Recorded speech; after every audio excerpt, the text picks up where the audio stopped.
ready for another lesson?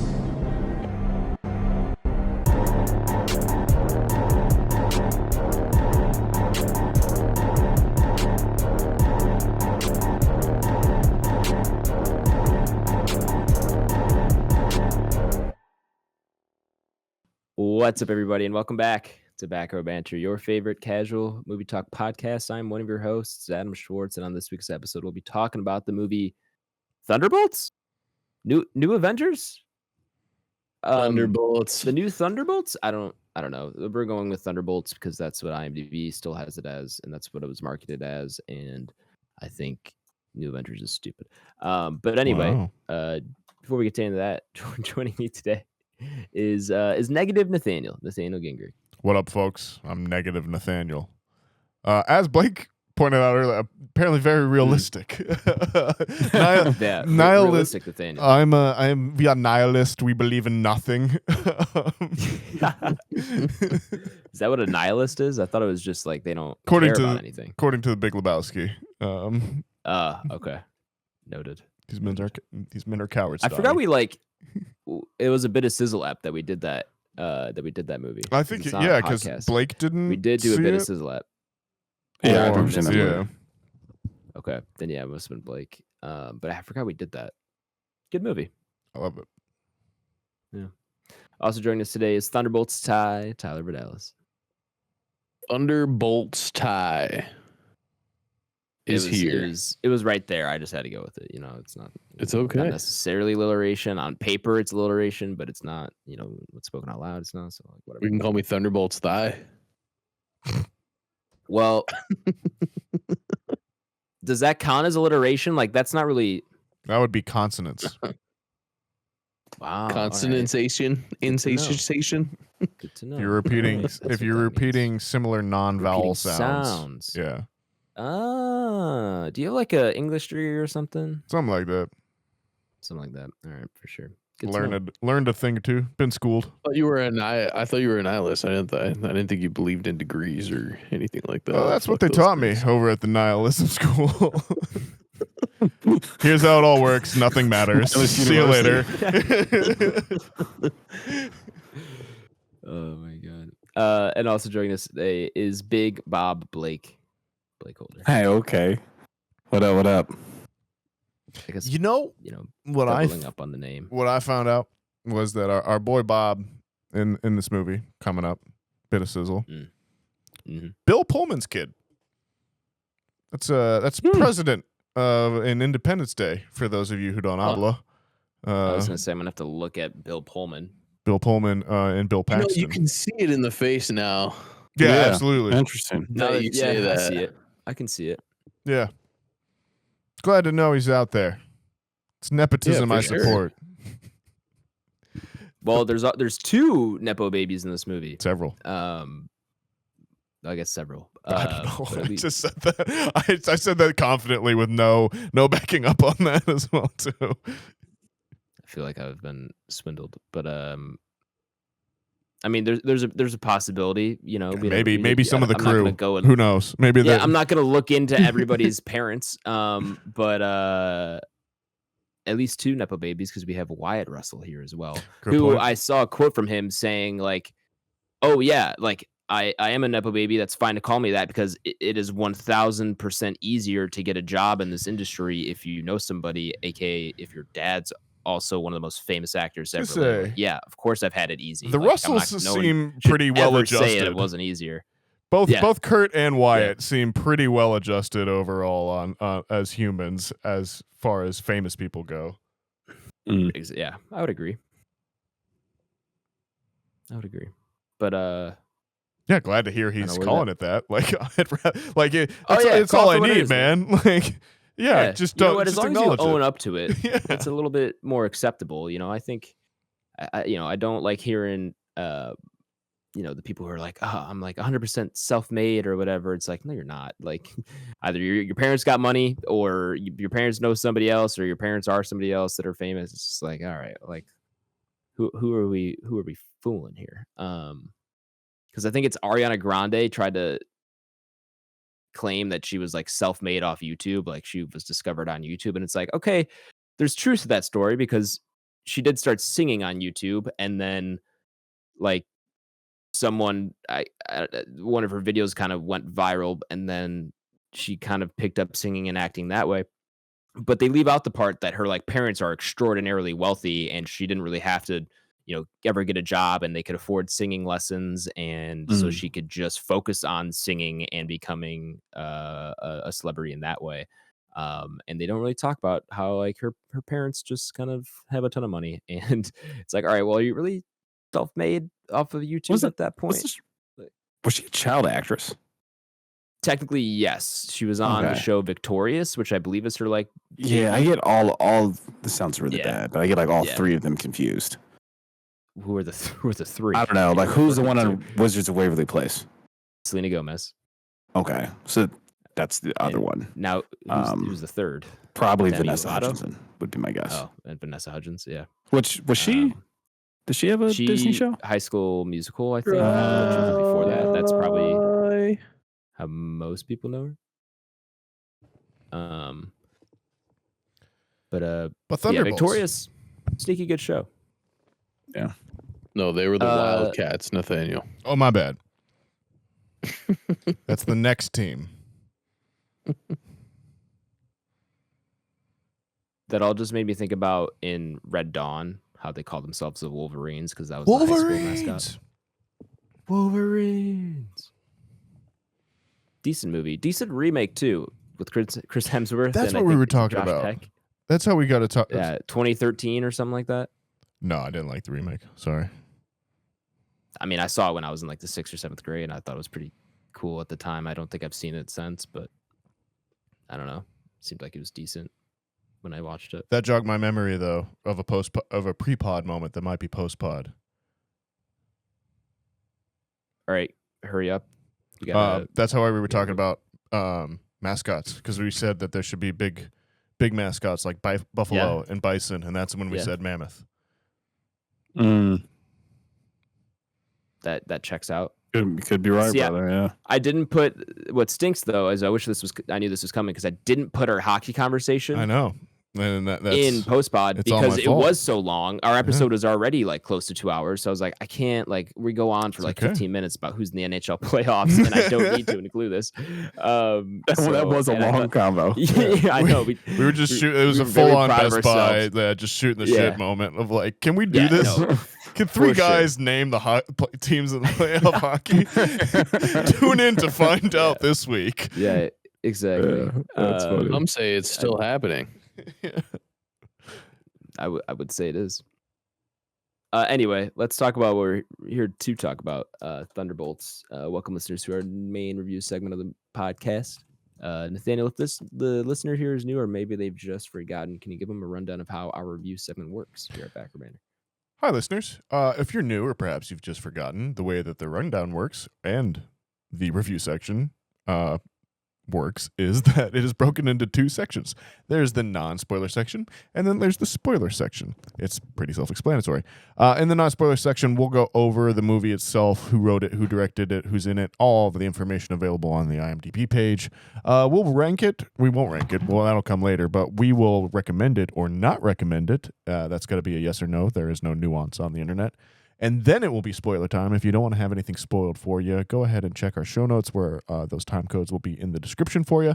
And after we go over any big plot spoilers or big thematic twists or anything like that, we're going to rank it up on our Entropy list, which is our big list of everything we've watched on the podcast, ranked. So even if you don't want to have anything spoiled for you, you can still see where it ranks up against all its other competition on the podcast. So, Adam, with that being said, tell me about Thunderbolts.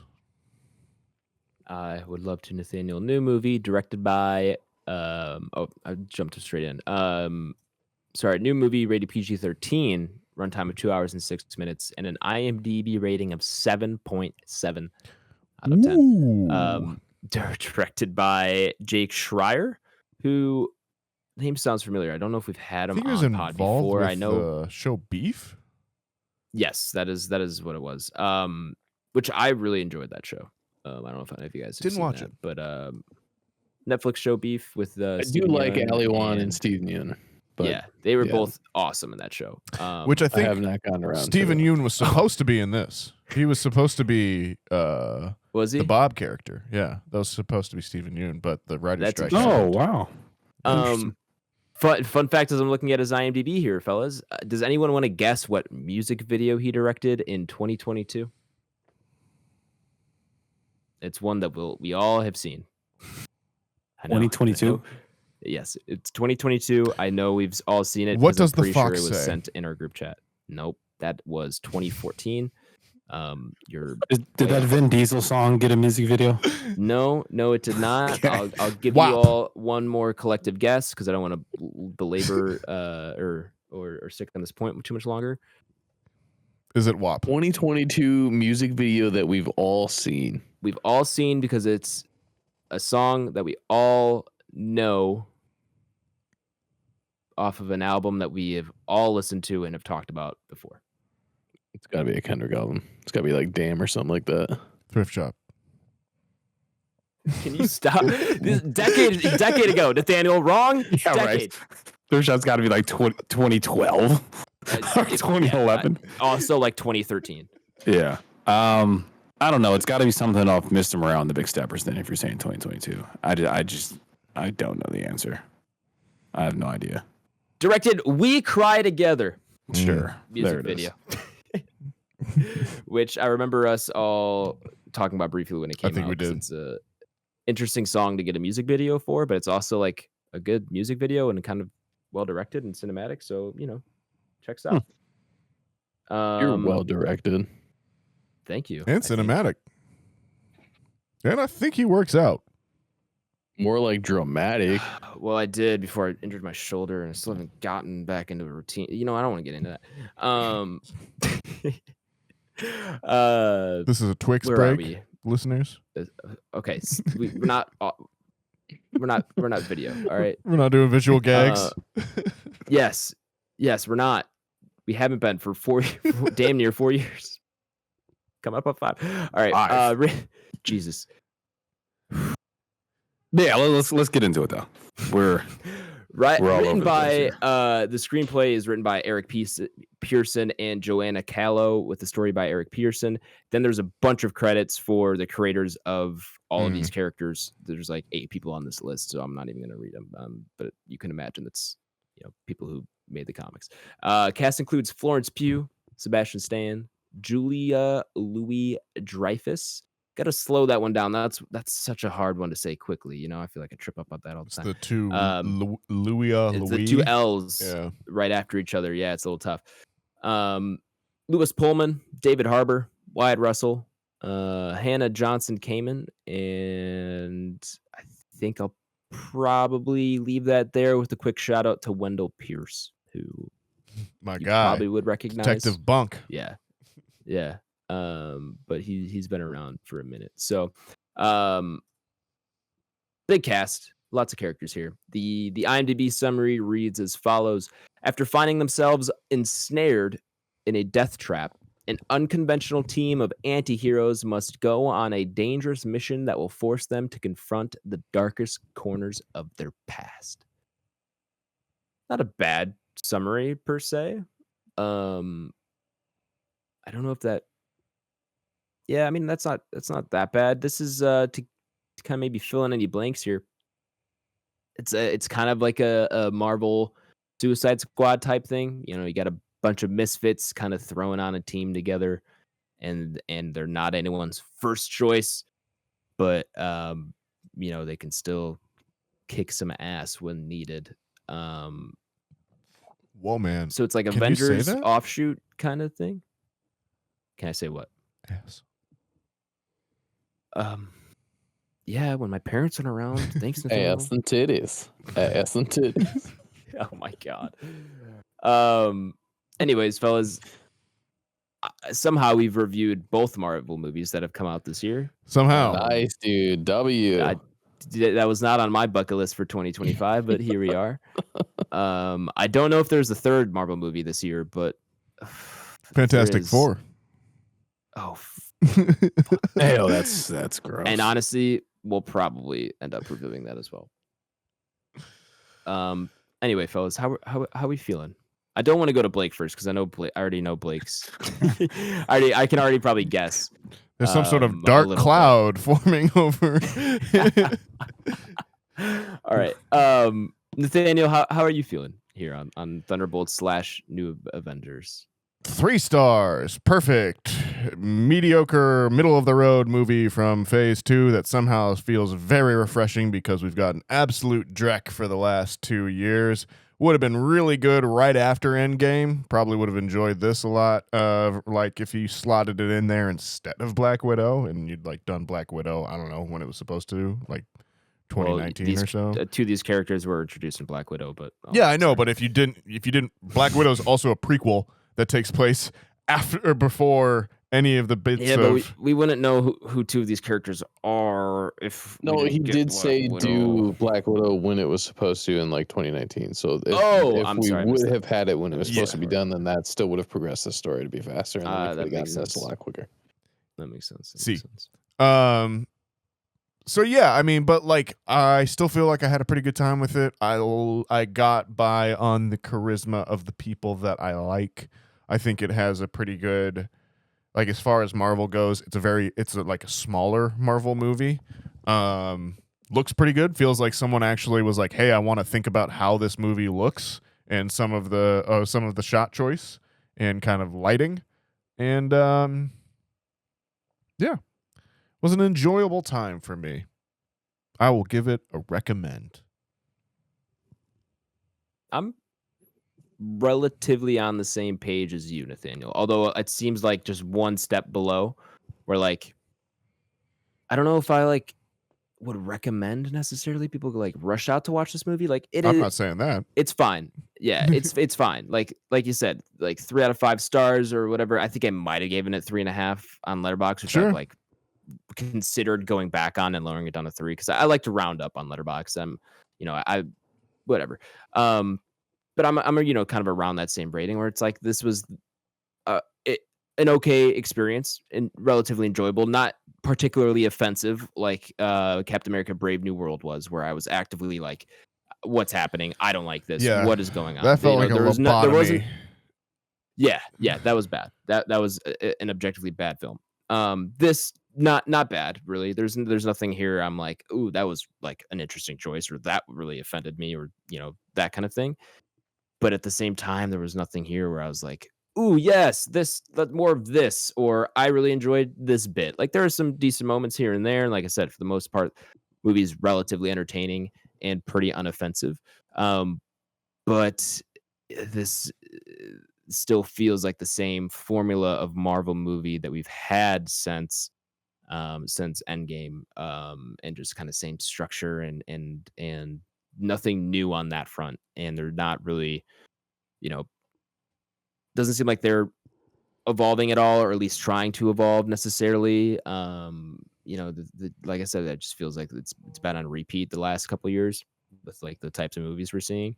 I think this cast is relatively fun. And I like all I like the characters and I like the actors individually on screen together. It works in some moments better than others for me, but overall I enjoy them. I think there are a few choices here and there with characters and their relationships where like there's actually some interesting things in this movie that I'll talk about more in spoilers, where I'm like, ooh, I like this kind of point that they're trying to go with. Like this is actually adding some emotional depth that I haven't had in a Marvel movie since Endgame, and they don't go all the way there necessarily. Like they could go further with those interesting kind of more emotional beats, which was very prevalent throughout the first kind of Infinity Saga. I think back to Iron Man 3 being a story about Tony Stark having to deal with the PTSD of the events of Age of Ultron, and like that was a very deep and emotional story for a character I cared deeply about.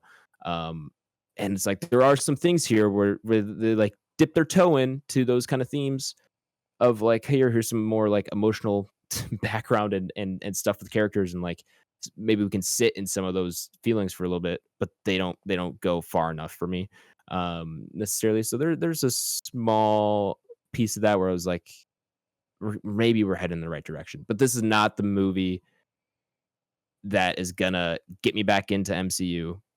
I don't know if that'll ever come, but it's certainly not this movie. It's certainly not gonna be something where you're like, oh wow, I can't wait for what's to come. I'm still kind of like, whatever. But is this as bad as Brave New World? No. And it's kind of sad that that's kind of the threshold now. Is it really bad?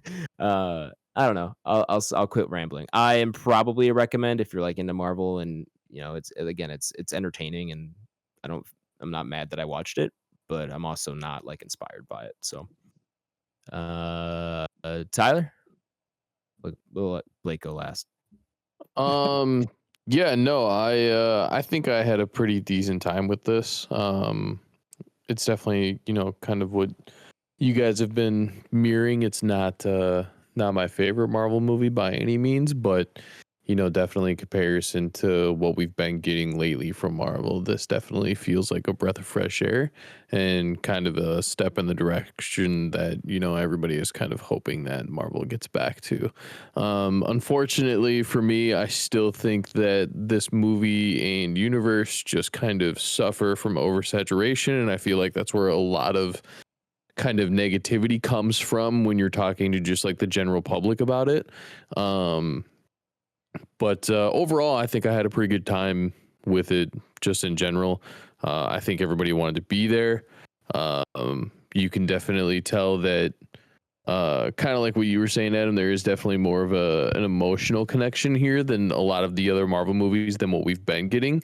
Everything just feels so distant and like such a money grab that it's just like hard to even want to get to know characters that are on screen.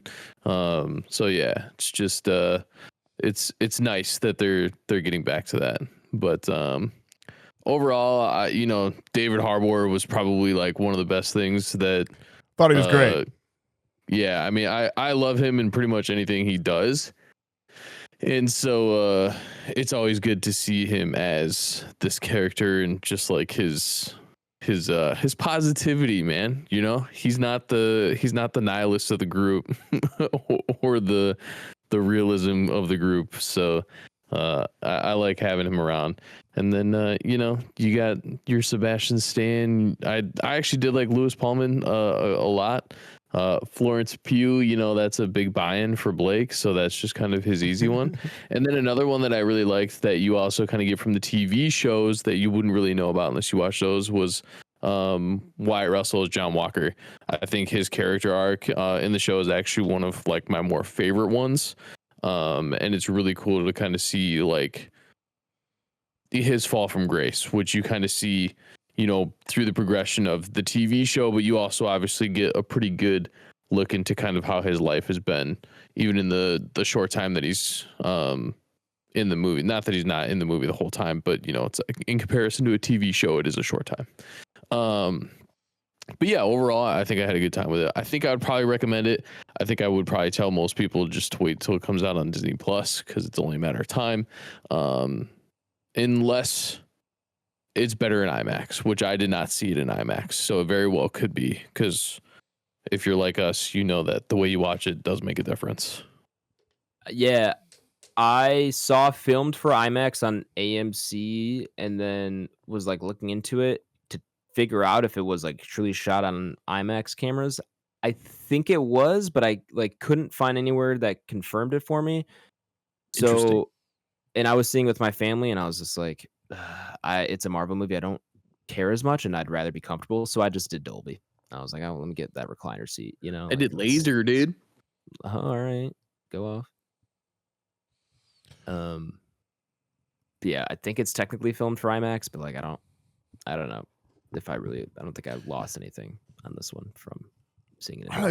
It felt like they actually tried on this one though. It did. Overall, like that was still my main like takeaway, and like it was much more Florence Pugh's movie than I thought it was going to be as well too, which I found myself enjoying as well too. So I agree. Which I'm sure is a big factor for Blake's recommend here. Which we'll delve into now. I am curious to hear though, Blake, like where are you landing on this movie as our certified like Marvel hater at this point? Yeah. Well, for starters, right? So Haley and I caught this after work today, and honestly, I missed the first maybe like 15 minutes of this movie. So as I walk in, there, I don't even know how to describe it. It's the part before they're incinerated. Is where I walk in, where they're in there, they're talking. Yeah, I miss like everything before Man. that. And so yeah. That being said, I will give my opinion on the movie. Overall, it had more heart to it than I thought it would, for sure, right? And they go into character development. They do have themes of grief and going through trauma and things of that nature. So I mean, that's cool to see in movies. I'm a mental health advocate, right? So I understand that. It's much more centered around Florence Pugh than I would have thought going in. And I did stay away from trailers on this as well. I remember, I think it was as we saw Civil War. So it was myself, Adam, and my pops, where that's the first time I saw a trailer for this. Or, excuse me, Warfare. What'd I say? Civil War? Yeah. Yeah, sorry, Warfare. Same. Yeah, right. And pretty the much. trailer came up, and then I looked at Adam, and I was like, "Man, like I had no idea that's what Thunderbolts was. Like I had no idea it was that movie." But yeah, so it's Florence Pugh's the star of the show, which makes sense, right? That she would go on to become a lead, and that's kind of their selling point of this. It does have grounded themes, right, and some realism with it. That's fine. That being said, I'll kind of cut to the bullshit. Like I tried to go in this as blind as possible. I just don't really like this movie. And I think I'm just so far removed from Marvel movies now where it's incredibly hard for me to buy in at the level that I should be bought in to enjoy a movie. And that's me cheating myself of a viewing experience. I'm aware of that. But it's difficult for me, man. We'll get into spoilers of a lot of things I don't really care for about this movie. But that being said, that's part of superhero action movies. You got to suspend your disbelief. A lot of wonky shit goes on. It is what it is, and you just kind of you take the beating and keep moving, as they say. But yeah, all in all, I mean, it's fine. I don't think I can recommend this, and it's not off the base that the movie's horrible. It's off the basis that there's so many superhero movies from you that you can pull from. I just can't imagine Thunderbolts being one of the first 20 you're trying to pull from, right? So we'll see what they set up. The acting's good, the pacing's solid, but yeah, man, I think I'm joked out. I think I'm quoted out of movies from phase 1 of Marvel, and I don't want to hear recycled quotes of people saying "on your left" and shit like that in random scenes. I just don't think I really like this movie, guys. But yeah, we'll talk about it in spoilers. But yeah, I'm probably not recommend, man. I'm shocked, honestly, Blake. I really thought, really thought this might do something for you. Yeah. No, I mean, that being said, though, it is better than like what's the Brave New World? Is that the latest Captain America? Yes, Absolutely better than that film. I was gonna say. Yes, right? I think that's pretty. Bar none. Yeah, I don't think there's any arguments. Yeah. At least I'd hope not. I know Tyler enjoyed that movie, but Tyler cared away in. Please tell me you like this more?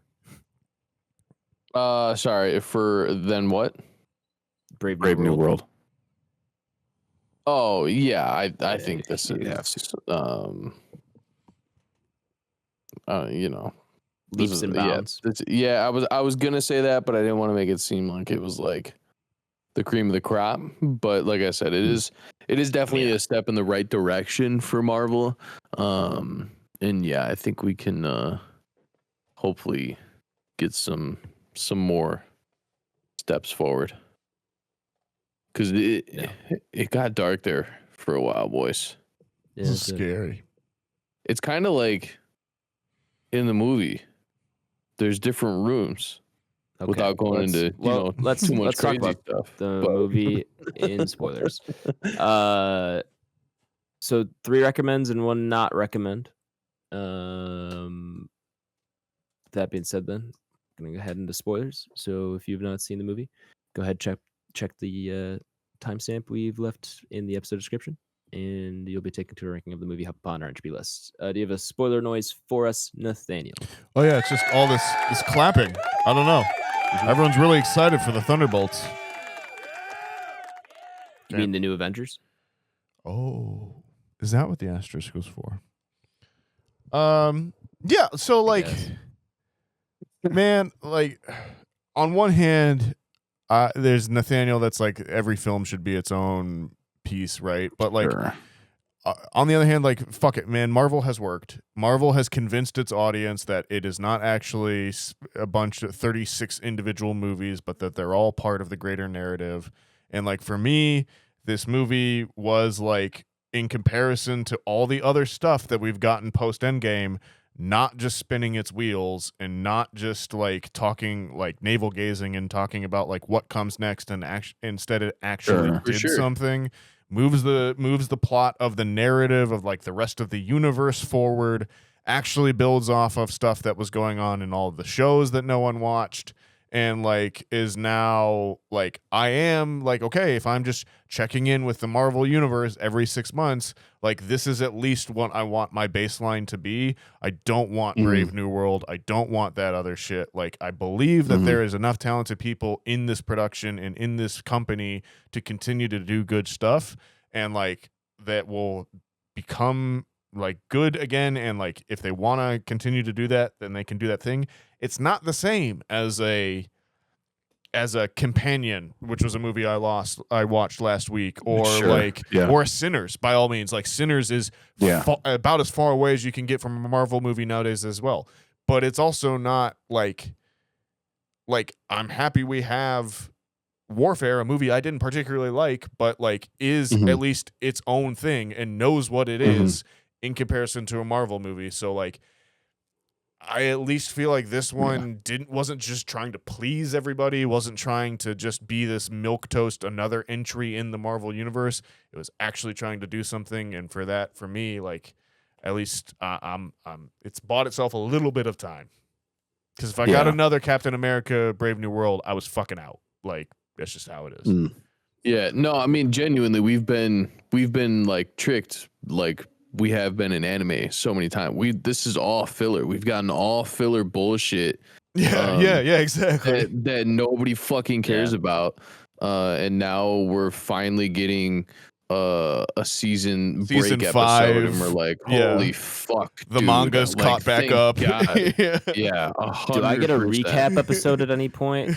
Like they genuinely, they should put out like these are all the characters you like. That would be a great like YouTube like webisode to like keep yourself like in the loop for like the next few months. Oh, it's Disney Plus. Like, they've already got those. Like every time they release one, there's like this is the story of Scarlet Witch, and like here's the background you need and all that kind of stuff. Good to know.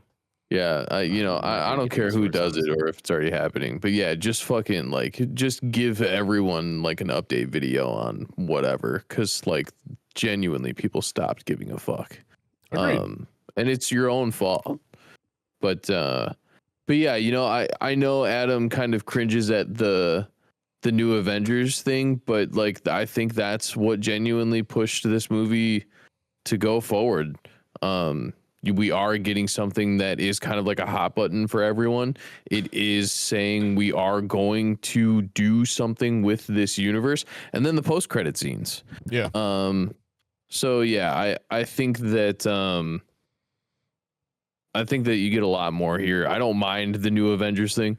The only reason I'm salty about it is because they're just nowhere close to, you know.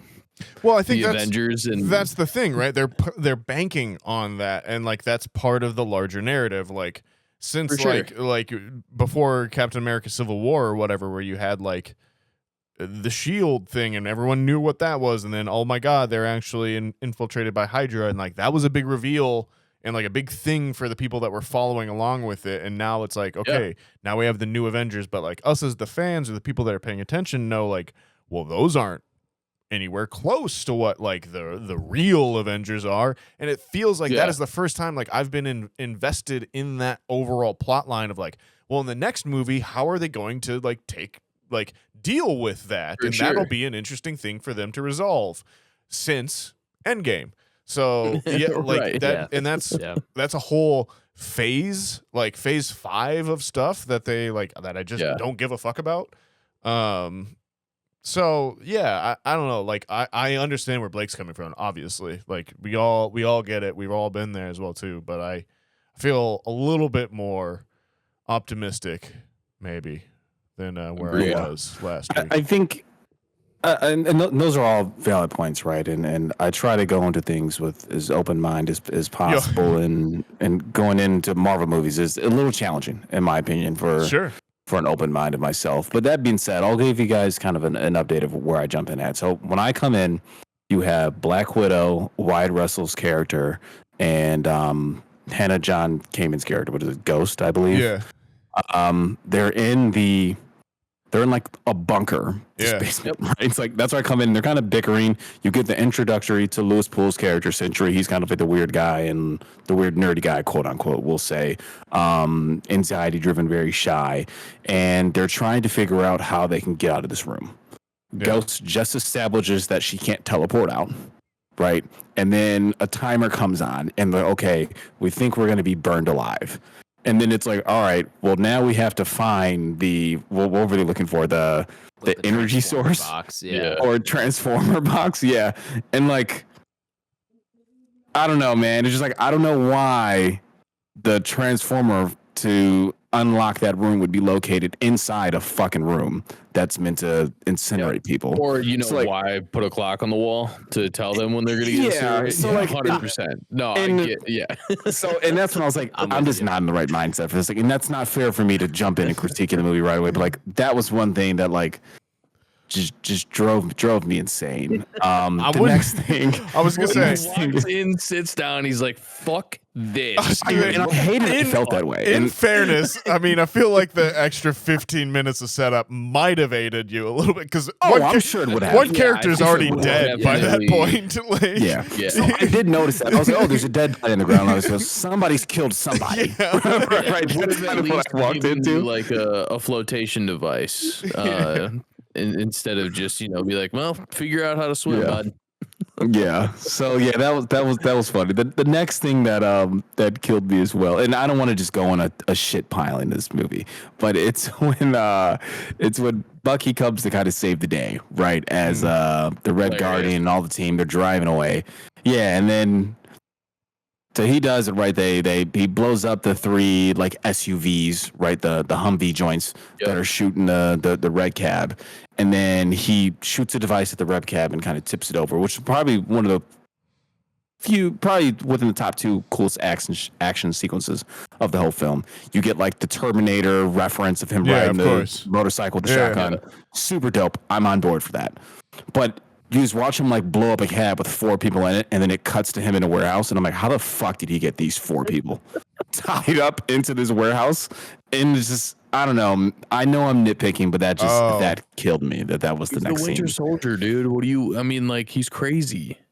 Yeah, but I'm like, he destroyed all the cars. All he has is the motorcycle. Did he just tie up the 4 people and fucking drag them? Like, I don't know. But It's hilarious. I'm nitpicking. I I'm get it, nitpicking, fellas. yeah. I know I'm think, nitpicking. I think you're just supposed to believe that he's, he's the Winter the Soldier. Winter Soldier, and he can do Yeah. that. Yeah. Yeah. Yep. And I mean, going to earlier in the incinerator though, real quick before I forget, I'm so upset that Taskmaster got me domed. too. Yeah. So that's who died. That's who's on the floor. Yeah. Yeah, that's Taskmaster. At some point, I genuinely thought that she was going to be in this movie way longer than what we got. I don't know if like maybe I was just making that up in my head that she was going to be a bigger part of this movie or what, but I was relatively upset that she got popped early. Oh yeah. I mean, like, most of the people that like I listened to were like, yeah, if you paid any attention to this marketing, you can tell which character dies immediately because they're not in half the trailers. Maybe that's what it is. Sure. 'Cause Yeah. I didn't watch anything for this. Yeah, so that would definitely Neither be did I, be really. that. But yeah, like it was full on I think it came out like you remember when first Suicide Squad came out and like there was the Hangman character and everyone was like, yeah, that dude dies because he's not in the rest of it, and then that was exactly what happened. It was basically that again. Got it. But yeah, I mean, like it's a really weird one because like if we take off our Marvel hats for a second and just like think about like Olga Kurylenko has been working in the industry for ages now and like is a known like people who follow like low budget action movies know who she is. And so like when she was cast as Taskmaster in Black Widow, I was like, that's really cool. Very interesting. Great choice. Excited to see what happens. And then she didn't really do much in that movie. And then she dies very quickly in this one. And that's a bummer because like, I know that she's talented and she could be cool. I hope she got paid a shit ton of money. Nathaniel. She's still alive. Right. Nothing matters. So in our universe, I hope she got paid a shit ton of money. And in not the Marvel universe, which is fictional, I hope in our universe she got paid a shit ton of money for being in this movie. And even though her character got pretty much screwed over. Or I hope they were like, hey, do you want to be in a Marvel movie? And she was like, no, these have sucked for the last 3 years. And they were like, okay, we're going to kill you in the first 30 minutes. Yeah, but I think... I'm sorry. Go ahead, Nathaniel. No, I was finishing my thoughts. I'm done. Okay. Yeah, I was gonna say I think Adam's point though is kind of what hits it on the head for me is that the stakes just never really seem high, and I know that's a loaded statement coming from me who didn't even see Taskmaster die, but me going into this, I'm like, okay, I wonder if any of these characters are gonna die. Right. And unfortunately, you also have the multiverse where things can get convoluted, where stakes just don't seem that crazy to me. And they even try to have the moving scene of the Red Guard saving the little girl, right, who's going to get collapsed on by the boulder. Right. And then she gets put in the Black Void. And you're like, oh, but then I'm like, well, they're definitely going to save the day and they're going to save the child's going to be back on screen. There's no way they just fucking decked a 6-year-old girl in this Marvel movie, right? And unfortunately, that's what plays out. So I'm watching. I was like, I wonder if anyone's going to basically a fatality occur right in the universe per se, and then two, as you're aware of Century and seeing his strengths and kind of his feats and what he's able to do, I'm like, how the fuck are they going to beat this guy? And then if sure enough, it's like we're going to take the community perspective of we're all here and you're in a dark place. But the power of family and the words of Fast and the Furious, right, can heal everything. So it just, I don't know, man. The stakes just don't seem high because I don't think I'm ultimately bought in that I think any of these people are in danger. And that's how the movie plays to me. Everything ends on a good note of like, hey, we have the new Avengers. It's all good. Yeah, I don't know. I sound like a fucking hater, fellas. I have no idea, but I feel like I don't like this movie. I'll counterpoint Blake on that one. I've been talking lots, but I'm sorry. You're good. Yeah, go ahead. I feel like this one, like weirdly, is pretty honest, or is like as honest as Marvel movies are going to be about being bipolar. And like I feel like this is sure. Like I think the like. I think I came out of the movie and I was like, oh, it was interesting that like that was Marvel being like, what if we introduced a DC character to the Marvel universe? And like that was like an interesting part for me on like the like kind of meta side of it of like, here's their Superman, quote unquote, right? And like I thought that was interesting. I think in my theater, as soon as they Hiroshima shadowed the girl, I was like, oh, okay. So like those are 100% what those are reminiscent I know what you're referencing. That it just caught me off guard. I'm sorry, that's the visual reference that I got out of those. But like it was a tragedy, Nathaniel. Yes, it was. But like when they did that, I like my theater, who was pretty well full, was pretty evenly split. I will say that like I felt like it was like as soon as they did that, it was same as Blake, where I was like, okay, my suspension of disbelief has been a little bit broken here. I feel like Marvel Mhm. will not kill this child. If they did, that's fucking awesome. But like, Yes, it sounds bad, but yes, I agree with that. because it shows like some br- bracing against the Stakes. norm, Yes, right? But like, yep, some I grittiness. will say that like for me, the stakes not being a like world-ending event, but only limited to like this group of area, but it feels very much like anyone in this area is getting jacked up right now.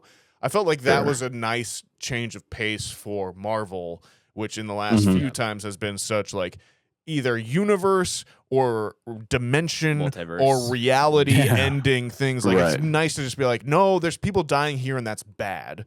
And like that Yeah. I enjoyed about that as well too. Similarly though, like as soon as Florence Pugh, so I would say half my theater was like, oh, they just killed a girl, and the other half was like, Mhm. oh, okay, like I know where I am now.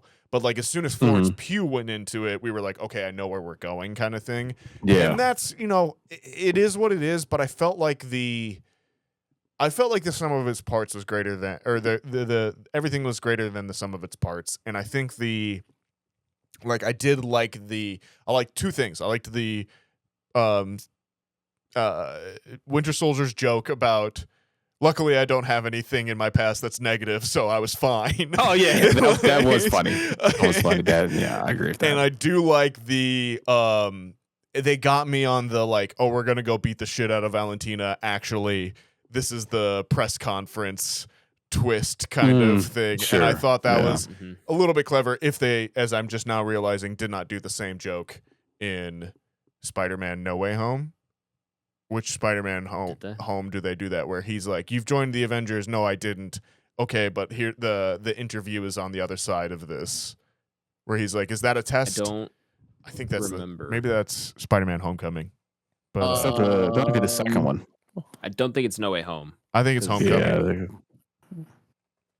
Yeah. Is Okay, fair enough. I'm not sure, I don't but know. yeah, that's I hear you. I But hear you loud and clear on I'll that. stop talking now, and I will let Yeah. other people talk. I mean, And really quick, I do want to insert and give a few things, and I will list one that I did enjoy about the movie, and that is it being that it took place in New York, and New York City in itself in the background was also a character. So when they leave the building after getting their ass kicked by Century, like you can see people just like still like minding their business. Like that's the most New York thing ever. 4 people outside arguing in suits, and like no one's like batting an eye. Yeah, the only and I did get a kick out of that. and it looks like it's actually New filmed York. in New York, Not a fucking and green not, screen. not on a green screen or the LCD screen that they've Yeah, the been volume. using. The in- only bit that was volume was the Yeah. bit in like the incinerator bit. That was they were like, oh, there's a Oh. bunch of crates, and like this definitely feels like the volume. But as soon as that they're would as soon make as they're sense. in New York, like it does feel like this is a real Yeah. place with real people. It's an around you. actual yes, and you get to see them actually doing heroics, which is good. right. That was Like, cool. Yeah, that they're was cool to saving get the people. homage back to like old superhero things that actually save people. Yeah. It's pretty cool. Innocent people who are just minding their yeah. own business. Who would have known? Yeah. I will say though, the film did miss the opportunity with being placed in New York and them arguing a sidewalk for someone to walk by with like, "Hey, I'm walking here." Like, you know what I mean? Yeah, would've been good. that's all I wanted. But That would have been good. go ahead, Ty, Adam, please share thoughts. I don't want to shit on the film all day. Yeah, in terms of like the emotional bits, like I said, like this is the first time I feel like I've had some semblance of emotions for the characters on screen, like actually care about them. The bits where you go into like their kind of what is portrayed as probably like their something that they like a bit from their past that they're not proud of or haunts them kind of thing.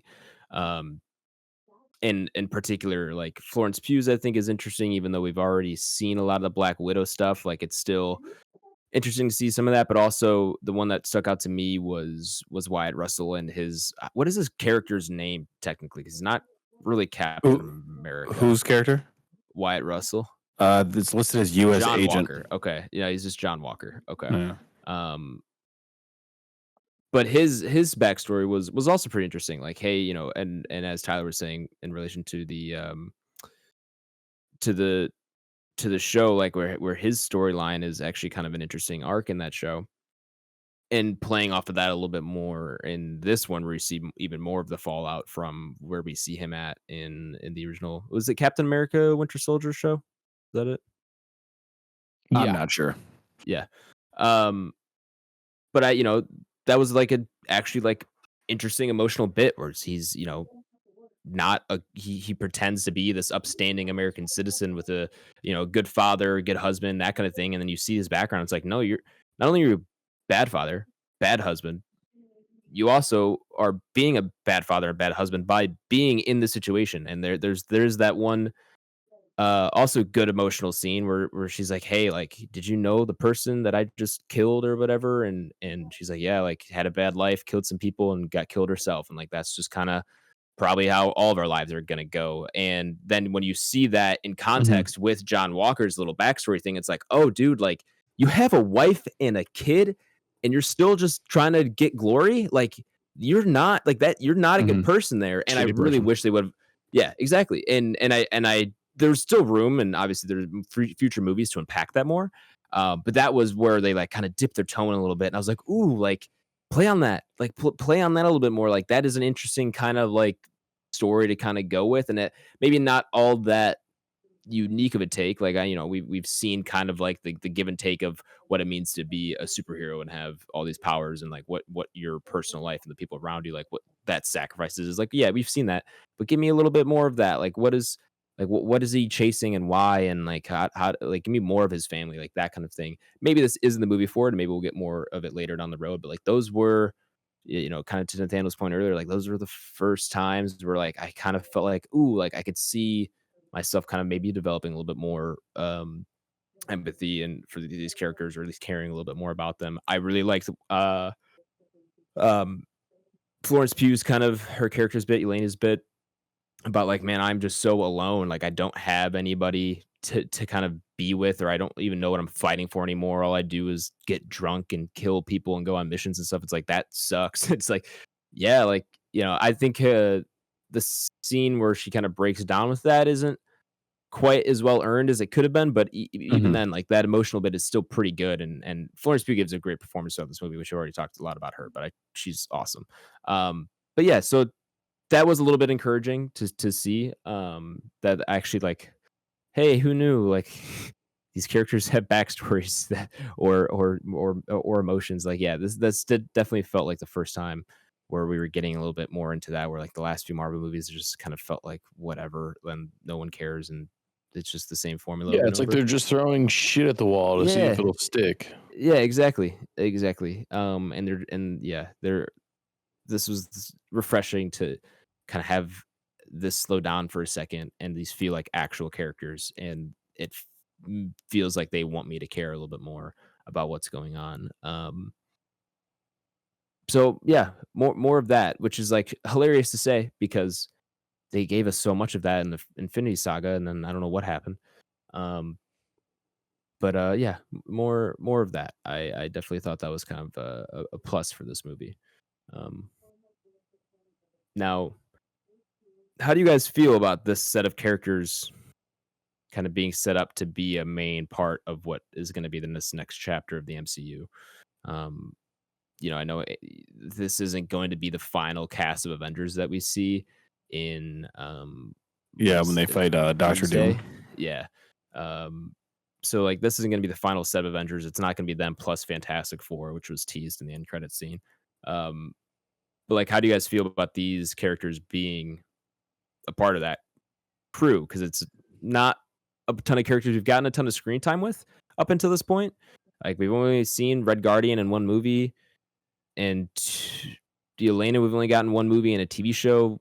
John Walker only a TV show. Like so, relatively young in terms of screen time for these characters. Like, are you guys on board for them being a central part of the cast for the next one?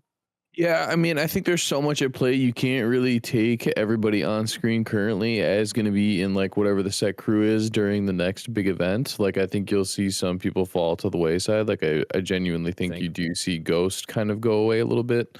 I think you see a direct correlation with Florence Pugh and ScarJo's character, like that's a direct replacement. Like that just makes sense, especially because she's already come forward as like, I want to be the face of something like good. I want to see what that feels like.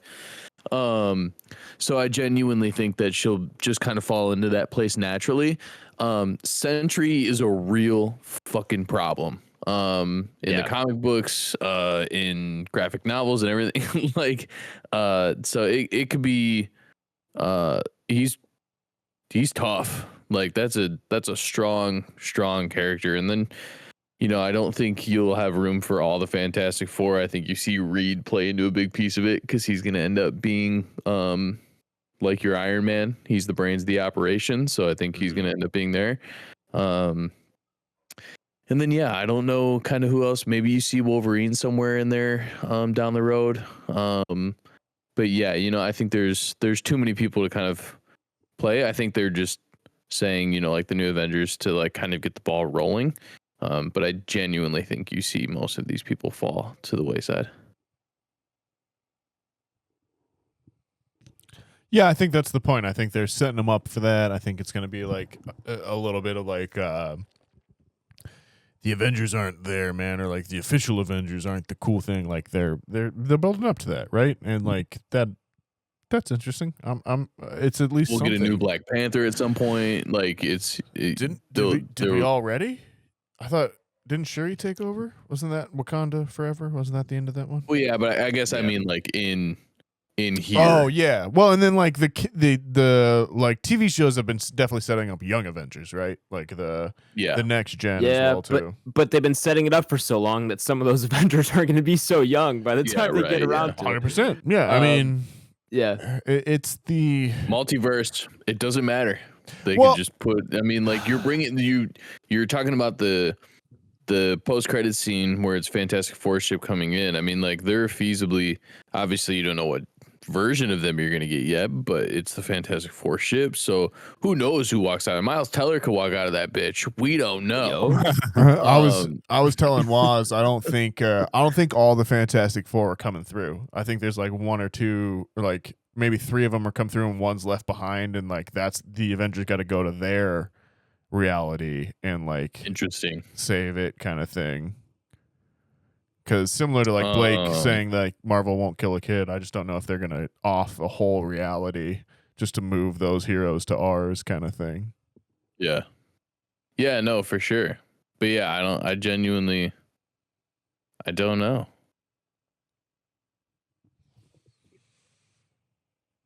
Yeah, I don't know, guys. Blake, is there anything they can do, Blake, to get you back on board? I mean, like, was there anything in this movie that you were like, all right, if they did more X, and you can't say cast Florence Pugh.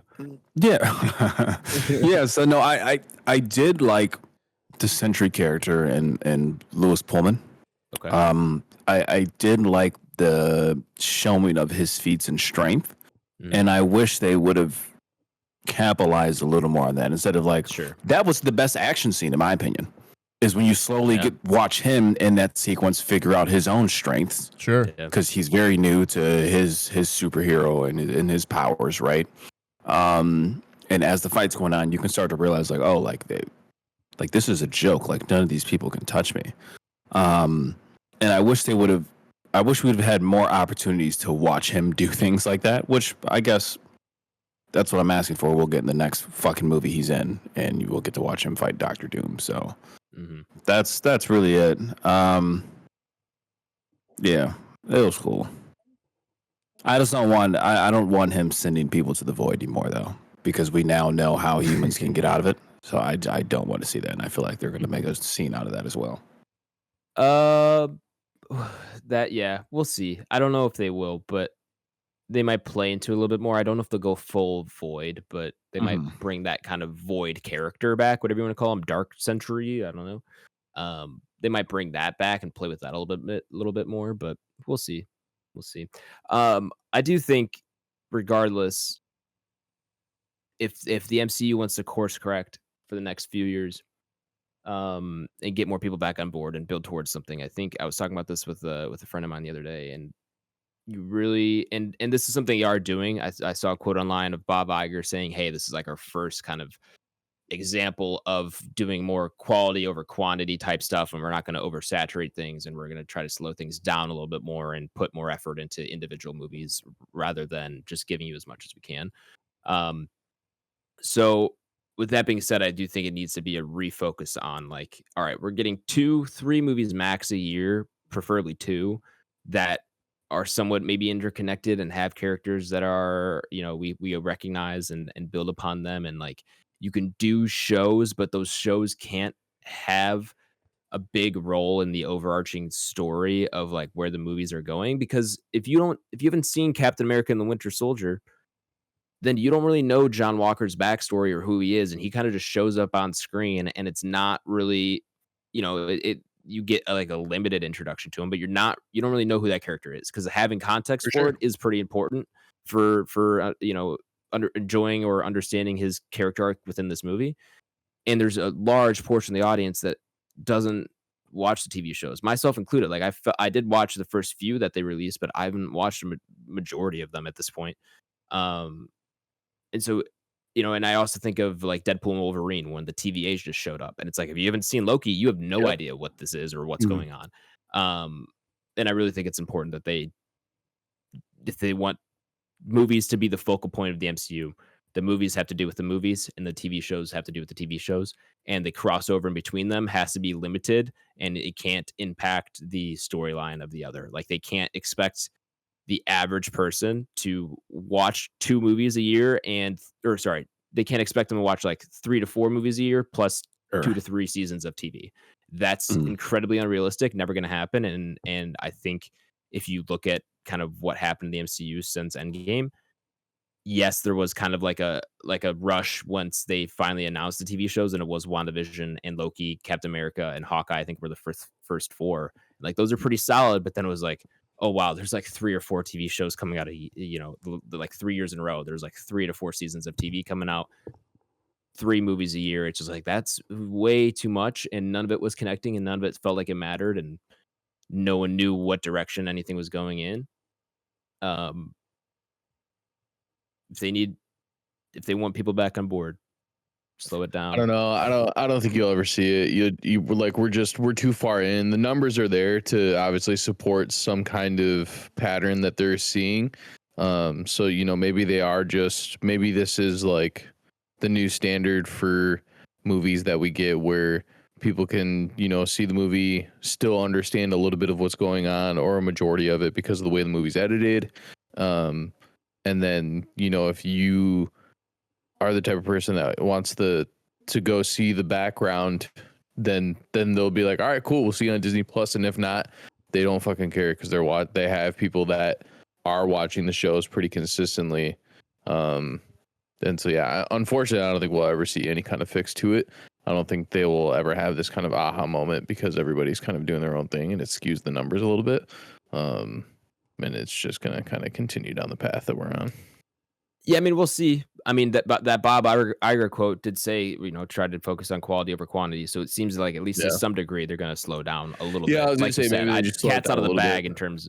Yeah, tone it down just a little bit. I think they need to tone it down a lot of it and really focus on or really decide what the TV shows are going to do. Because maybe you know what, there is an audience for the TV shows. There definitely is. Like people watch For them. sure. So like if maybe make an arc that is strictly for the TV shows and then have an arc that is strictly for the movies and you do light crossovers in between the two, but they don't necessarily impact each other in the way where like you need to watch blank TV show to see blank Yeah. movie. It's like that is a lot to ask of the average person to care for. The reason the first Infinity Saga worked so well was because all you had to do was see maybe 2 movies a year that were usually at least good to really good to great. For for most of that run, there were some dips, of course, but people could expect at least good entertainment out of those movies. For They sure. were okay going to the theater twice or 3 times a year. And if if you just watched every movie at least once, you had at least somewhat of an idea of what was going on, and you could keep up. It's way past that now in the era of streaming, and like yeah, I understand why they felt the need to introduce all these TV shows, and maybe try to pump out more movies, but clearly it's backfired. I mean, I don't know how. I know this movie is making a decent amount of money. I don't, but I know they have lost money on like Quantumania and other movies. Like I know some Yeah, of them for sure. have been in the red for sure. So clearly something's not right, and I mean that's not news to anybody, and it's definitely not news to Disney and Marvel. But I'm interested to see what they think the solution is, because it'd be great if they could get me back on board. I don't know if I don't know if I'll ever care to the degree that I did going to Endgame. Like I don't I don't see that happening. But they could get me to show up to more movies if they give me more stuff to care about. And you know what? Cast Florence Pugh, and I'll probably be there.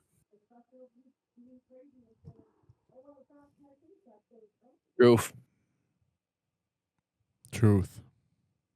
All right, you guys Anything else? we want to rank it, or any closing thoughts? I think we're good to rank, yeah. Run it. All right. Welcome back, listeners who skipped over the spoiler segment of the podcast. We're going to go ahead and throw up Thunderbolts up upon our Entropy list. For those of you who do not know, the Entropy list is Back Row Banter's official list of all the movies we have reviewed, regardless of genre, regardless of anything else, all on one fantastic list. It's essentially how we rate our movies rather than do it out of 5 stars, out of 10, whatever it is. We throw up all the movies we review on a list and see how they compare to one another. If you want to reference the Entropy list for yourself, you can do so by checking the episode description, where it is linked to my Letterboxd.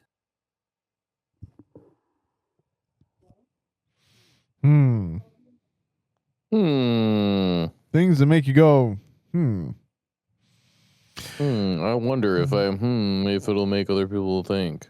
I'm going to go at 156, below underwater, above No Time to Die. 156, you say? That is true. Above No Time to Die, you say? Yep. So that in the context of Marvel movies is going to put it above Black Widow, but below Shang-Chi. That is correct. Yes.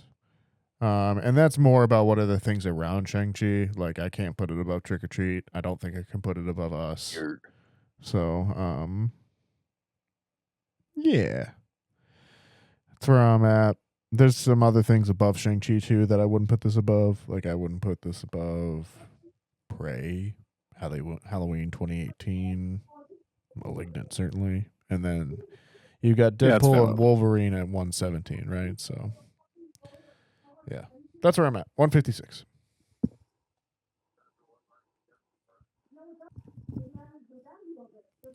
This is there's some sort of interesting part of the list. Yeah, Tyler, I don't know what's on in the background over there, but we can. Yeah, I'm sorry.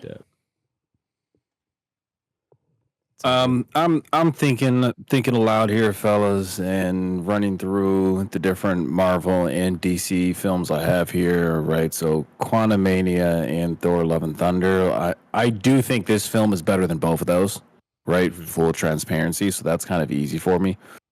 Flash movie, debatable, but honestly, and I think I used this as a stepping stone some weeks back as well. But that 2017 Wonder Woman film, I think I would rather watch that than watch this. Wow. And that sounds a little difficult to say out loud because that thing is at 207 and somehow below Quantumania, Eternals, and Thor: Love and Thunder. But I'm gonna stick to my guts and I mean, no, this does have Florence Pugh and my man Winston. My man Winston from The Wire, man. I didn't even show him any love because I was too busy shitting on the movie the whole time. Detective Bunk. Yes, but they do have my man from The Wire on this, so you know what? I'll add to it. That being said, I'm not putting it above Godzilla King of Monsters. I'm gonna go 201. So I will put it above The Last or Exorcist Believer. Pardon me. Okay. Decent. Above spot. Thor: Love and Thunder. Above Wonder Woman. Yeah. Above Eternals. Above The Exorcist Believer. Above Don't Worry, Darling. Also Florence Pugh. But below Godzilla King of Monsters. That's where I'm at. 201. Not a bad spot. Not bad at all.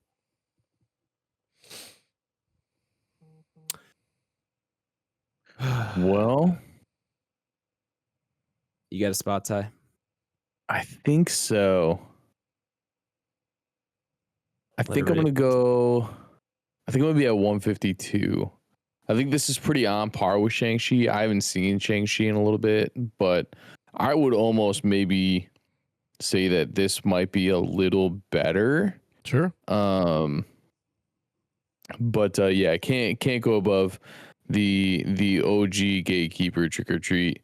I'm not as strong on Us as I am as some of Peele's other movies. Sure. I think that's probably one of the weaker ones out of the ones that are on our list. But and then Pitch Black's hard to pass up. But yeah, this goes above Black Widow, and the other Marvel movies that are down there by a mile. Even the other DC movies by a mile. Wonder Woman was dog shit. Yeah, I always forget Ty's the reason that one's that low. Yeah, man. And it was early. Yeah. So that thing just keeps on. That's a gift that keeps on giving, baby. So we're gonna let that thing fall. But yeah, I think that this is right on par with Shang-Chi. So 152.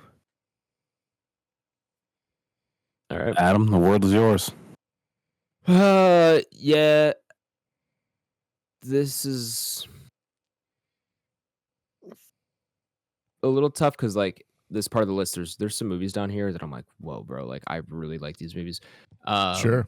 Notebook is top choice for me at this moment of like I need to move this up in July when we do our amendments, but Notebook and then The Blackening and Blind Spotting being down there, love both those movies. So Facts.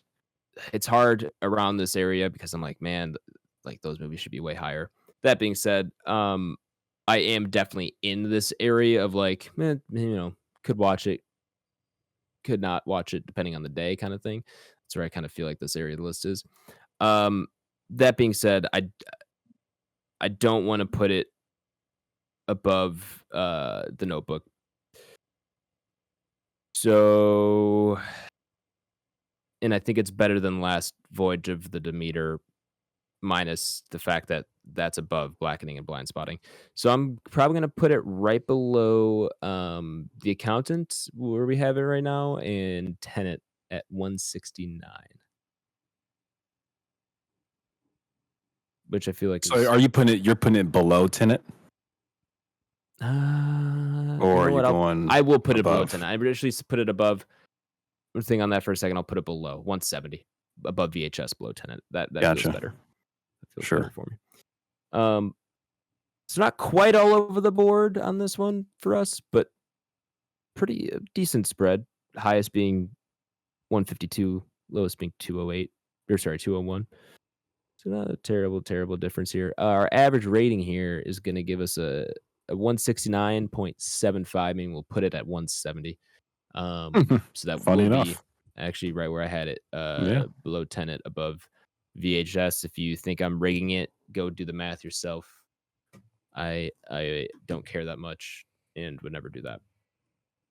But if you're gonna do one episode, you should do all 235 because who knows? I might have slipped one in there where I just put it where I wanted it to. No one else is doing math. All right, that's it for our Thunderbolts / New Avengers review. Our next review will be in preparation for a new movie that's coming out in 2 weeks, which is Final Destination Bloodlines, which we'll have on the pod here. In anticipation of that, we're going to do Final Destination 3, which was our collective kind of pick for which Final Destination movie to do as we gear up for the new one. So Final Destination 3, currently streaming on Max, so you can watch it there, and then you can join us for our review of that next week. We can do a quick what we're watching, but I don't want to make it very long. So if there's anybody who has anything pressing that they want to talk about, or like excited to talk about, we can do that quick. But if not, I think I'm good to move out of here unless you guys have something you've been dying to talk about. Nah. The Pit. Enjoying the pit? Yeah, we watched it. It's real good, man. Here Hearing good Or things. we're but- currently watching it. Yeah. What episode you on? I think second to last. Oh, so it's kicked off then. Yeah, it's like all. Oh, you're yeah, you're it's in fucking- deep. Yeah. Whoa, dude. Whoa. Blake, well, I've got you here. Who left is your pick to win the NBA Finals? Ooh. We have The Chicago Bulls. Well, that's Yeah, not right. possible. Um, We've got the Nuggets, Thunder, Wolves, Yep. Warriors. Warriors, Yep. Cavs, Pacers, Yep. Knicks, Celtics. Yep. Who we got? Honestly, man, the Thunder are pretty darn good. The Thunder are pretty good. They're deep. Now they did blow that game 1 against the Nuggets, but they won game 2 by like fucking 40 50. points, or they were up by 50 at one point. I don't know what the final score was. I stopped watching it. So it's hard to kind of not pick them. That being said, though, it's always easy to root for Tibbs because he was the Bulls coach for a lengthy period of time. So you I'm told not that lengthy a period of time. Apparently, Billy Donovan has already surpassed Ew, Tibbs' really? tenure of Bulls coach. Yes, I guess, yeah. How long did Tibbs coach the Bulls then? What it were was we only thinking? like Probably 4 or 5 6 years. Dude. Sure. It was not that long. But yeah, so that's the Chicago. I mean, it's like, like I can root for Tibbs to get a championship, and right now they're up 2-0 on the Celtics, which it'd be a shame if they blow that lead going back home. But I could root for Thibodeau to win a championship, so I wouldn't mind seeing the next one. 5 years. I think the coach for Wolves 5 are years. going to take it. The Wolves. What? Why? Because my Ultra Bajo logo is a wolf, and I have a wolf Well, tattooed on my arm, and Oh, there you go. and they're a top predatorial animal in most of their given habitat that they're in, and so I'm gonna side with my gut here, and the Wolves are gonna win.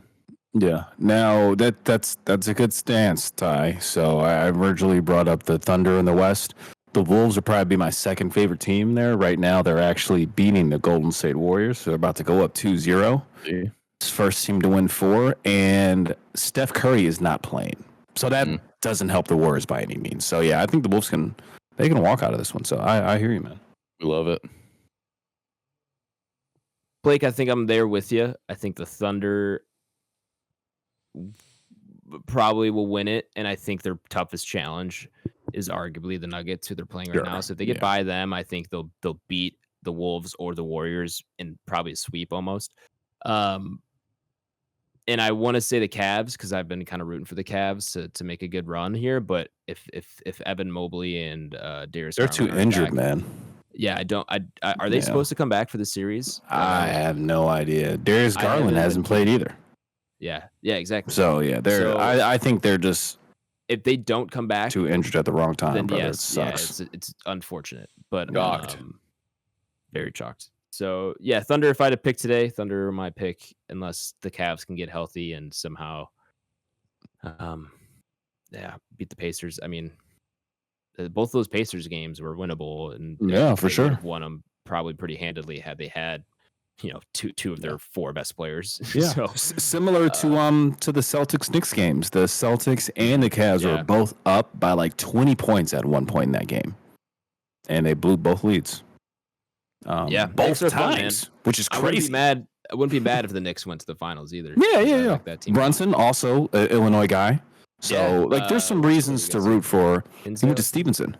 Stevenson, that's right. Yeah, That's right. so there's some reasons to root for the Knicks. I can do it. I can root for the Knicks, man. Yeah, I could absolutely root for the Yeah. Knicks. Yeah. All right. Enough basketball talk. Let's get on here. You can follow the show or share the podcast, share with a friend, family member, or fellow misfit. While you're doing that, follow us on Twitter at Banter Row. YouTube is Back Row Banter. Go subscribe to us there. And our email is backrowbanterpod@gmail.com if you want to send us an email. You can find me on Letterboxd at Aish and on Twitter at Aish24. That's AYYSH. Nathaniel. You can always find me on Twitter, not anymore, but you can find me on Letterboxd and Instagram at NathanielG92. And NS Gingrich is the other handle out there. Sandpiper Tapes, Back Row Banter. We're out. We're about. You can find me. Tyler? You can find me on Instagram, Letterboxd, and X, all Tyler Vidalis, Vidales. Blake? Letterboxd, BlakeHolder on there, logging some things, rating them 5 stars. PSN, Mr. Watercooler, Xbox, Mr. Watercooler. Am I last, fellas? Yes, sir. So. All right. Well, we appreciate support, appreciate the listenership. Tune in next week for FD3 or Final Destination 3, also known as Nathaniel's favorite Final Destination film. It's true. We'll BRB.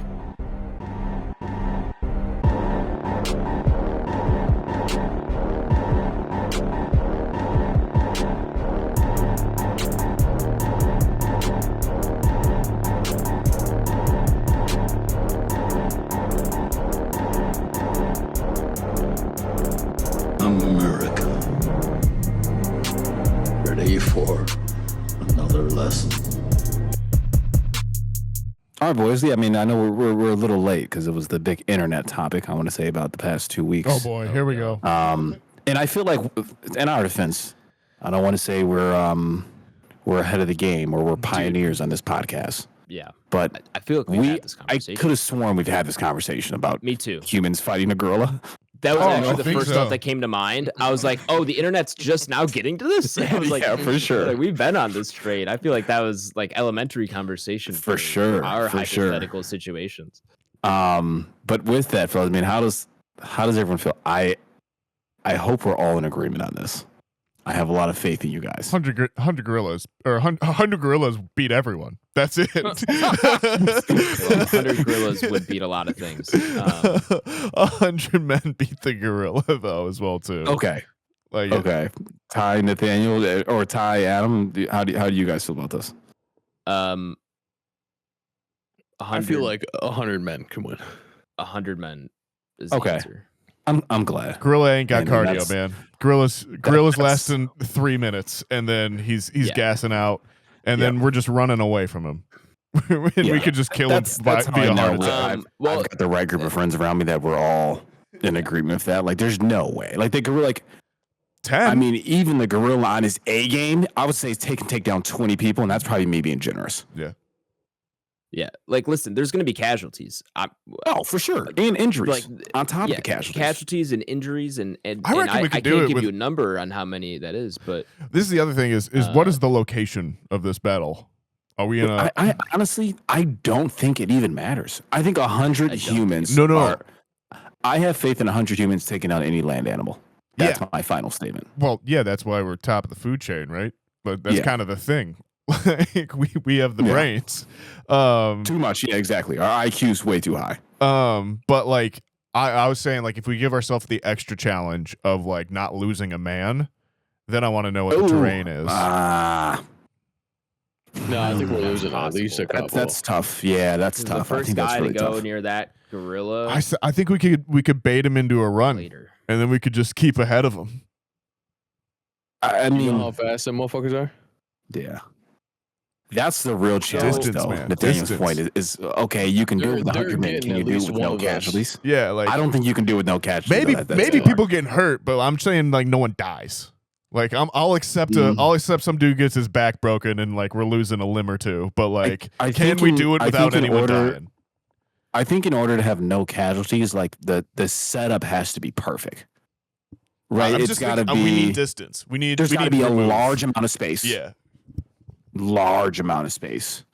And like the humans spawn in already like surrounding the gorilla. Sure. It's not like you fill into the room or like the gorillas Yeah. dropped into us. yeah. We're I not think just if- in I a think if gym we- and someone lets a gorilla go. Yeah, man, that's funny. That's funny. But All right, yeah, what's- the internet, fellas. What's the lowest go ahead. number of guys do you think you can get to take on a gorilla? Like, are we doing it with 10? Can we do it with 10? No, I think you could be close. No bullshit. I think you can be close with 10. I don't know how confident I am, but it'd be I'm close. picking my Suicide Squad. Like I'm getting. Well- I'm getting. If I'm taking 10, I want to choose my guys at least. That's what I was going to say. Is like who are the 10? Go ahead, Adam. Because My only take is an NFL football team, and I'm picking like the offensive and defensive linemen. It's like, all right, well, those 10 guys could probably get together, and I don't even think you need all that though. No. I think you just probably need. don't, but Give me I think players. you just need 10 like bodily able people, right? So 10 humans. You can't have somebody who's like 86, somebody who's 7. Well, and that's somebody, you know what I mean. So it's 10. I guess Go like ahead. if you were gonna say it's like 100 random people, that's always the drawback, right? Like we're gonna lose some Yeah. men there too, Right. right? But anyways, continue. Yeah. But if it's 10, we'll say 10 healthy adult men, and they all can speak the same language. I think they can do it. Great point. That's my only key. If the humans can all communicate the same language, again, I think. What's our think they'll be space able to do at it. that point? Because if it's a 10 by 10 room, maybe not. But like, Yeah, sure. Yeah, in right. a gym, But still, dude, like we might be able to get it done. Like, but I think this is quite literally what human history is, right? It's just it's 5 dudes getting together and be like, I think we could take down the mammoth. Which yeah, absolutely. like that's how we got Absolutely. started, right, guys? Like, Yeah. They had spears and stuff, but I mean, still, dude, I think people underestimate humans.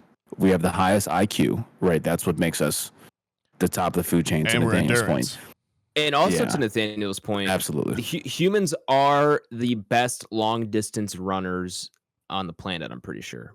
Like we are Yeah. built for long distance Yeah. running. Now I think like a pack of wolves might be able to outdo us. I forgot what the Or discrepancy is, but like or Or like horses, huskies or something like whatever. that. Yeah, But it's but very we few and far are, between. yeah. Yes. I mean, at the end of the day, humans are also like pack animals. Like, yes, we're social, but like we hunted Yeah. packs, like that kind of thing.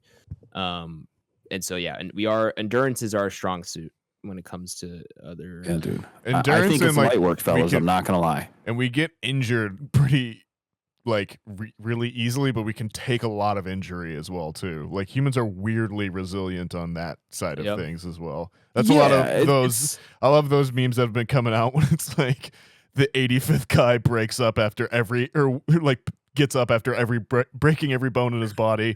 The gorilla forgot about the indomitable human spirit or something like that. Yeah, dude. It's one of those where it's like I can't stress it enough. I think that's like light work, fellas, as the kids say.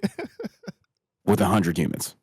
Yeah, 100 Um, humans. I think we got it. People just see gorillas, man. Yeah. Like people have seen way too many fucking King Kong movies. 100%. And I think, dude, like he's not doing that on 100 people, man.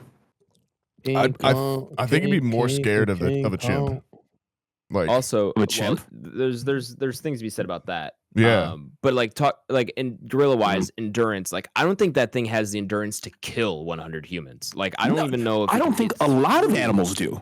No, I don't think so. Fair few. To Genuinely. be fair, right? it'd probably Like, be It takes a lot to Probably be like an do that, elephant. Like, and like if you like try to get around, Well, like you can just maybe, kind of yeah, like maybe. again we go back to the mammoth thing. Speaking of which, transitioning us out of here, the Utah Hockey Club mammoth. Oh, there we go. Yeah.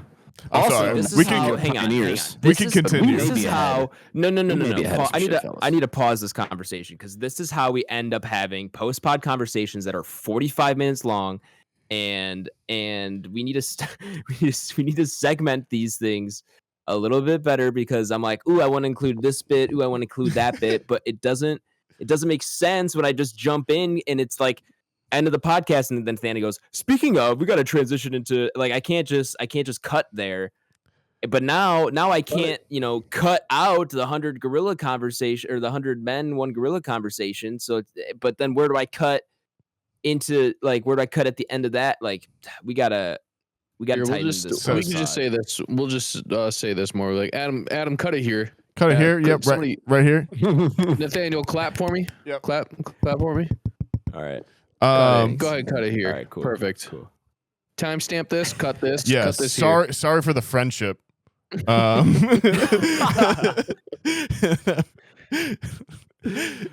right. What were you saying, Nathaniel? something about hockey? I swear to God, we were talking about the Utah Hockey Club, and like last week when we were talking about that, and like, we were talking about. I swear we talked about mascots, and one of us said the mammoth. If not, I had a thought about mammoths. I could fact check. I feel like I had a thought about fact mammoths. Check. I don't remember the mammoth being spoken, but if it was you that said it, like you'd probably remember better than I. I don't remember it, but I have the recording. I haven't been here for 2 weeks, so also true. I don't know. Well, that's your fault.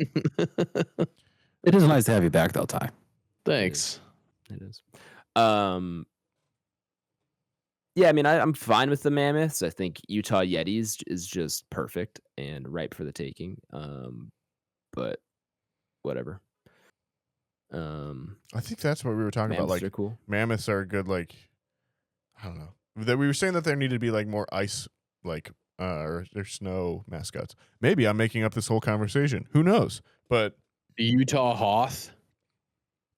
The Utah another location.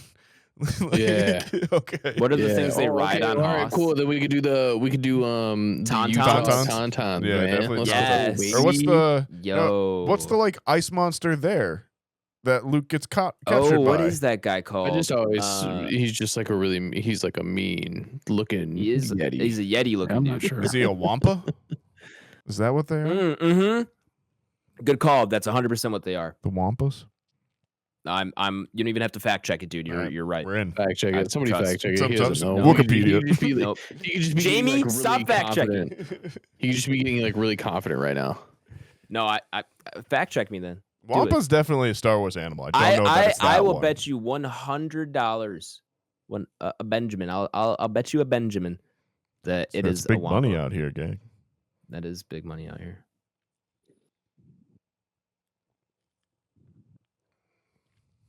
It shows that he is correct.